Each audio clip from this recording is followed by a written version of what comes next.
Alors, je me suis trouvé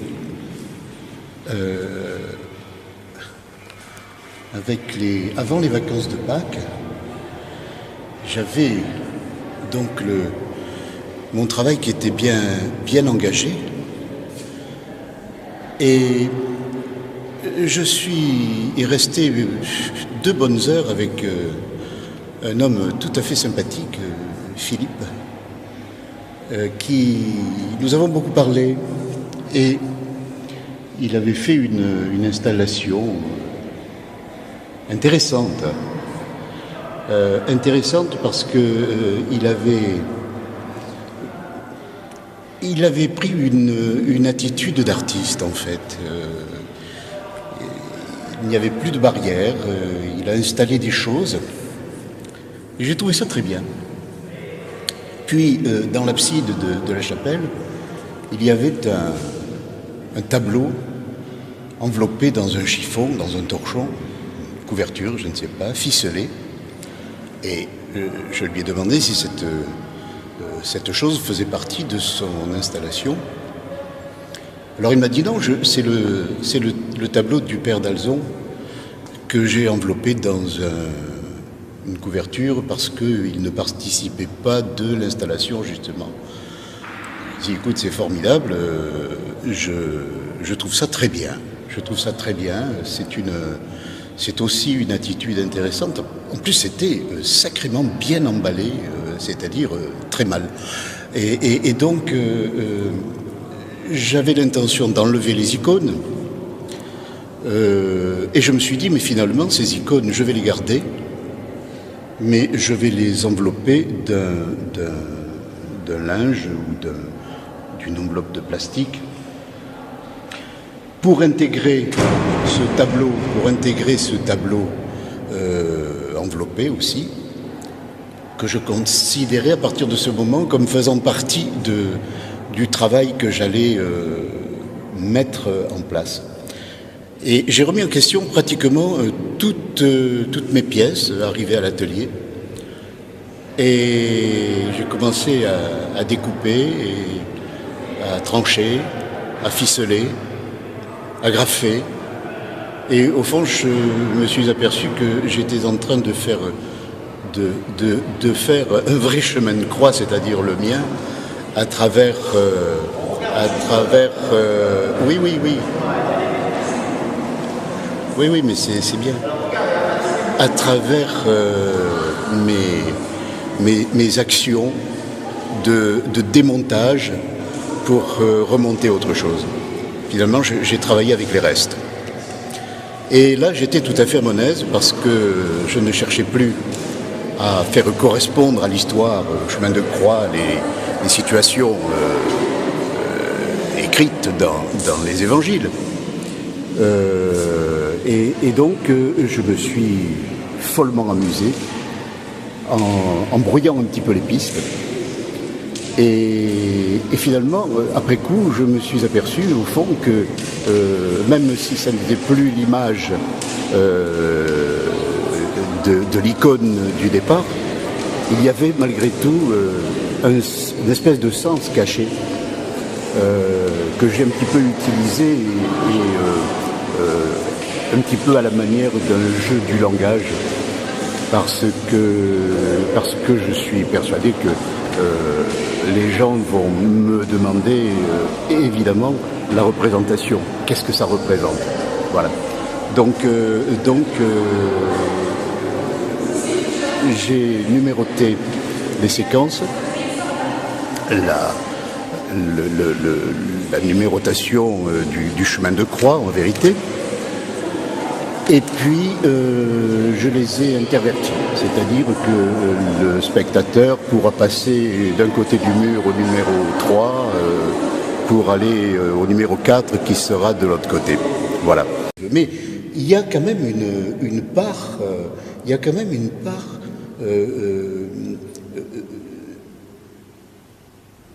symbolique si tu veux, mais pas à partir de l'image de la scène, si tu veux, de la réalité.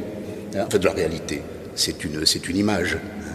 Moi, j'ai fait d'autres images et après coup, je me suis aperçu que, par exemple, dans la séquence numéro 12, qui correspond à la mort du Christ, tout à fait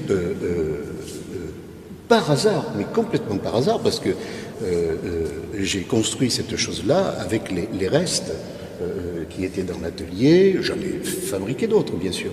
Mais étrangement, j'ai mis 8 rangées de 8 barres de bois qui correspondent au chiffre 8. Je ne l'ai pas calculé, je l'ai mis machinalement. C'est un pur hasard.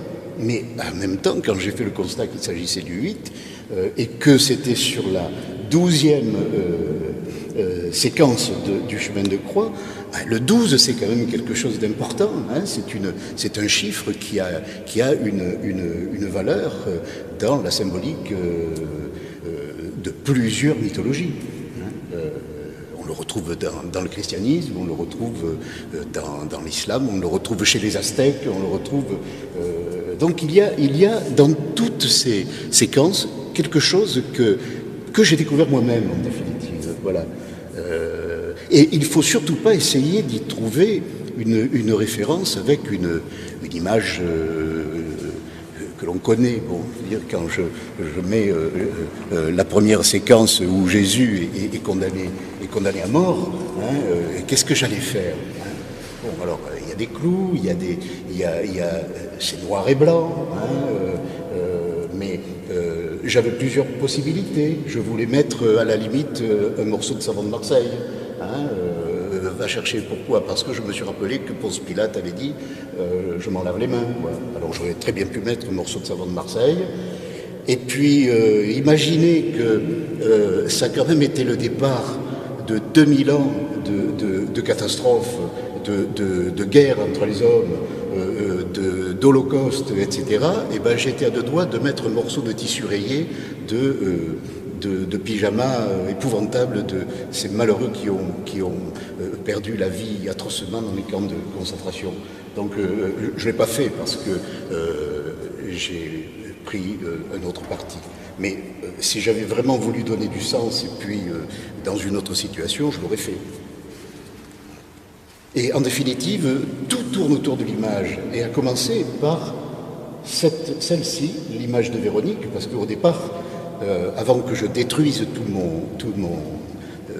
tout le travail que j'avais fait auparavant, enfin détruit, c'est un grand mot, je ne l'ai pas vraiment détruit, j'ai reconstruit, j'en ai refait une lecture. Mon projet dans cette chapelle, c'était de travailler autour de l'image de Véronique. Parce que, à mon sens, c'est le pilier même du sens, du sens de toute l'histoire qui a suivi. C'est-à-dire le moment où il est difficile de pouvoir expliquer au peuple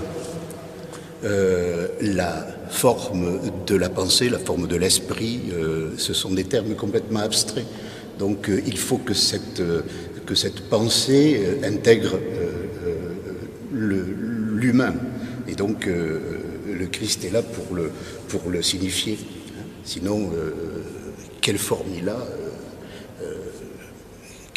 est-ce qu'on peut faire le portrait de Dieu, un jour, tiens, une petite fille dans une classe et puis elle est en train de faire un dessin et la maîtresse s'avance vers elle et elle lui dit « Qu'est-ce que tu es en train de faire ?»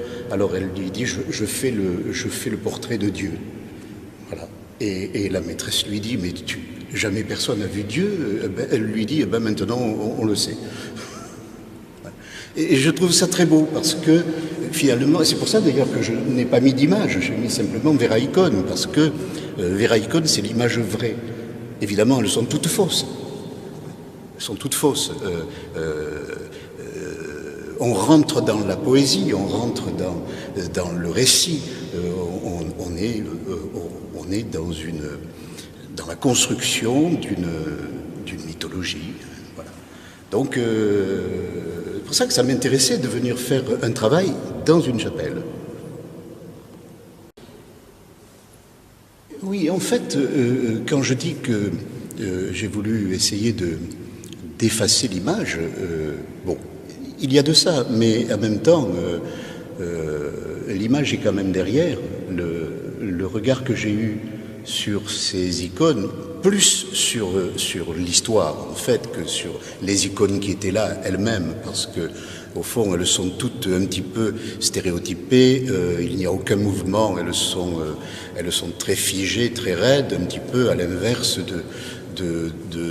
du récit qui devait être, d'après les évangiles, un moment de forte animation auprès des gens de la rue, puisque cet homme transportait sa croix dans une ville orientale avec des commerces, avec des gens qui vivaient leur vie quotidienne. Donc on sort l'histoire de son contexte et on en fait une image sacrée. Et donc moi j'ai un petit peu désacralisé tout ça. D'abord j'ai enveloppé les icônes dans des emballages plastiques. Je me suis servi de certains dessins que j'ai décalqués sur les icônes. Je les ai découpés et puis au gré des formes, j'en ai sorti des éléments qui sont devenus évidemment, ici par exemple, c'est le Christ, c'est la piété, la pietà, la Vierge qui est bleue et blanche, hein, on parle du bleu Sainte Vierge, et puis cette espèce de chiffon noir qui est une espèce de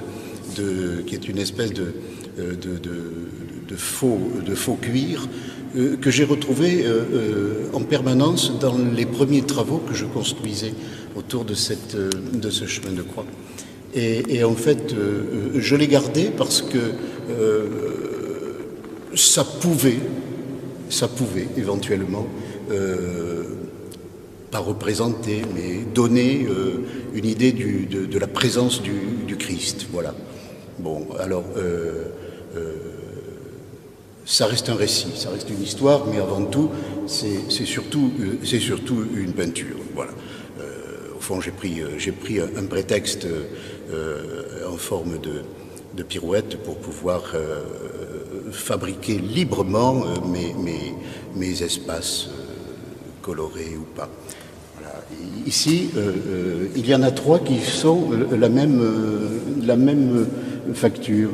Alors, en fait, j'ai utilisé un dessin qui se trouve sur une des icônes. Je l'ai découpé, je l'ai peint, et en fait, il y a 3 formes qui proviennent de la même toile qui a été découpée en fonction du dessin qui était sur cette icône que j'ai agrandi, bien sûr, et que j'ai peint, on peut dire plutôt barbouillé. Et je l'ai laissé suspendre comme ça vers le bas, parce que ces 3 séquences correspondent à la chute. Il est dit que le Christ est tombé 3 fois. Voilà. Alors, celui-ci correspond à la séquence numéro 7. Alors, je ne sais pas si c'est la première fois, la deuxième fois ou la troisième fois. On s'en fiche un peu. Mais c'est surtout que j'ai mis le 7 en décalage par rapport à d'autres, parce que les spectateurs pourront se promener en diagonale d'un poste à un autre, parce qu'ils sont tous, en fait, dans le désordre.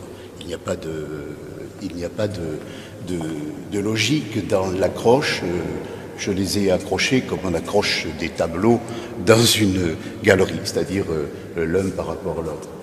Alors ici, on pourrait imaginer que c'est la Vierge qui rencontre son enfant.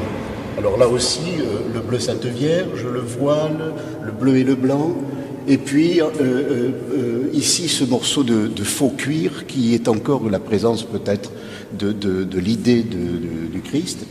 Et puis, comme j'avais besoin d'une coloration un petit peu lumineuse, j'ai pris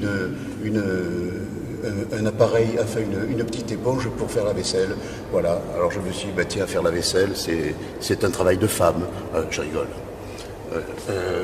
Alors ici, je me suis beaucoup amusé parce que ça correspond à la séquence où Simon de Cyrène va secourir, aide le Christ à porter sa croix. Et alors, je suis allé voir si je pouvais trouver un fragment d'histoire sur Internet. Et en frappant Simon de Cyrène, je suis tombé sur une entreprise de matériaux pour sanitaires. Voilà. Donc, machinalement, j'ai saisi cette poignée qui ressemble à celle que j'ai dans ma salle de bain, et j'ai pensé que cette poignée pouvait signifier peut-être un petit peu l'aide que l'on peut porter à quelqu'un. En tout cas, c'est un élément, un outil, un objet sur lequel on peut s'accrocher et se retenir. Voilà.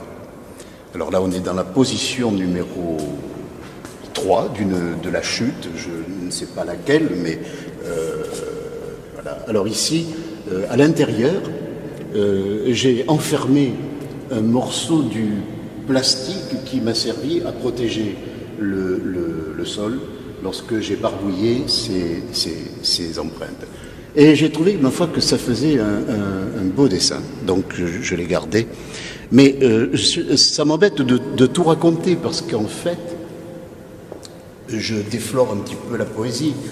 C'est un petit peu comme lorsqu'on a demandé à Paul Éluard de parler de la terre bleue comme une orange. Voilà, donc il a raconté ce qui s'était passé réellement, et il a dit que c'était un soir, il était un petit peu ivre, et il était dans sa cuisine, et sur la table, dans un compotier, il y avait des oranges. Et une des oranges était pourrie, et une orange pourrie, c'est bleu. Voilà. Évidemment, après, on sort de la poésie. Et finalement, la poésie, je m'obstine à dire, au fond, que la poésie, c'est la peinture des mots. Et disons que la peinture, c'est la poésie des formes et des couleurs. Voilà, rien de plus. Alors, celle-ci correspond, et ça m'a beaucoup amusé, celle-ci correspond au moment où on enlève les vêtements du Christ. On lui enlève ses vêtements, et bon, j'avais le choix, soit aller mettre une veste suspendue à un cintre, soit mettre des t-shirts avec McDo ou quelque chose comme ça. Et puis se trouvaient les chutes des 3 peintures, des 3 toiles de la chute. Donc, et ces chutes-là n'étaient pas peintes, justement. Alors, je les ai rassemblées. Elles sont peintes au pistolet, parce que c'était le jour où des ouvriers venaient peindre ma piscine. Donc, je leur ai fait peindre au pistolet en même temps cet ensemble de tissus. Et puis, je les ai accrochés au format de l'icône, celle qui était là à la place, en vérité. Et puis, les éléments qui sont autour de la peinture, ce sont des récupérations de matériaux de chantier. Alors, pourquoi ces deux tâches? Ces deux tâches, j'avais besoin de signifier un rappel de ce blanc, etc. Je ne savais pas trop quoi y mettre, donc je suis parti boire un café et j'ai mangé un petit chocolat. Et puis dans l'emballage du chocolat j'avais d'ailleurs dans ma poche, l'emballage de chocolat, c'était le chocolat de Nespresso, et il y avait ces deux taches. Et j'ai trouvé que c'était très beau. Voilà, alors Nespresso ou Nespresso, je me suis servi de ça pour faire ces deux signes rectangulaires. Voilà. Autant vous dire que je me suis bien amusé, mais tout ça c'est un jeu. C'est un jeu qui m'a permis de faire 14 pièces très rapidement et d'une manière très ludique, parce que on est quand même dans un lieu qui est austère, qui est un lieu de prière, etc. Et en plus cette espèce de contraste formidable qui fait que j'utilise un lieu au fond qui est sacré pour les personnes qui y croient, et moi qui travaille autour de ce chemin de croix et qui suis un mécréant incroyant,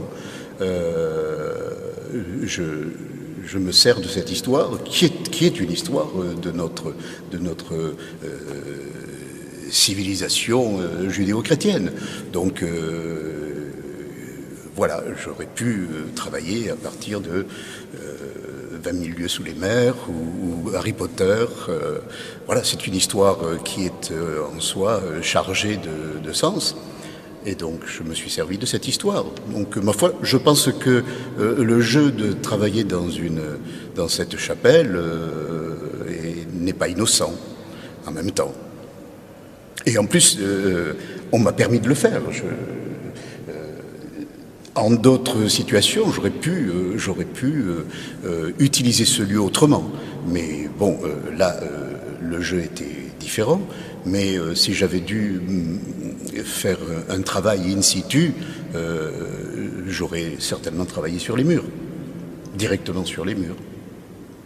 Comment, je ne sais pas, mais en tout cas, j'aurais fabriqué un projet autre que celui-ci, parce que là, ce sont des pièces qui partent d'une histoire et qui peuvent effectivement se mettre dans un autre lieu, hein, et être vues comme des peintures.